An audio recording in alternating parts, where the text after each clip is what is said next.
Hi, my buddies. Good morning. Since may nag-inquire sa akin nito, yan, pakita ko na rin sa inyo yung iba. Ito pala is Hope na axle pang front ni Fox. Yan, compatible kay Fox. Tapos, meron din tayo ng orange, blue, so ito pala yung silver, black, red, yan. Yun na yung natitirang color to. Kasi ito baka kunin na. In-inquire nga kasi. So, this one is 2,850 store price. 2,850 store price. Yan. May discount pa tayo ha. Tapos, since in-inquire nga is Fox, kung tinidor mo naman ay Rackshack, meron din tayo para sa Rackshack. Tama ba hinawakan ko?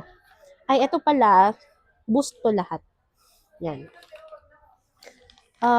Ganun din yung ano nito. Spacing ng thread, 1.5 din.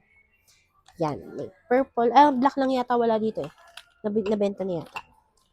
Purple, red, orange, silver, and blue. Yan, tama. Yung black nga nabenta. Yan. Tapos, syempre, kung may pang-axle, pang-harap, dapat may axle din pang likod. Ayan. Ito, ang sukat nito is 167, 164.5 to 167.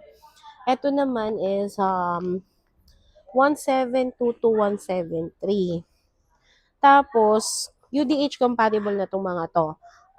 Alam ko, compatible din to sa mga frames ng Specialized, ganon, Transition. Trek, siguro compatible din, pero I'm not sure with the length. Yan. Hindi ako sure sa length. Tapos, ano pa ba? Santa Cruz ata. Santa Cruz. Pwede rin to. Yan. Ito, kompleto pa lahat. Black, blue, red, silver, purple, orange yan. Kompleto pa lahat yan. Pati ito din. Yung sa may 172 to 173. Yan. Tapos, yung price pala nung ito nun sa Rackshacks na axle pang front, pare-parehas to ng price. Ito lang yung sa may Fox ang naiiba. 2,850 siya. Ito, 3,330. Ayun, ulit ko, may discount pa tayo dyan. So, DM your needs na. Baka may kailangan kayo dito, ha? Yan yung available namin. Okay? So, huwag kalimutan.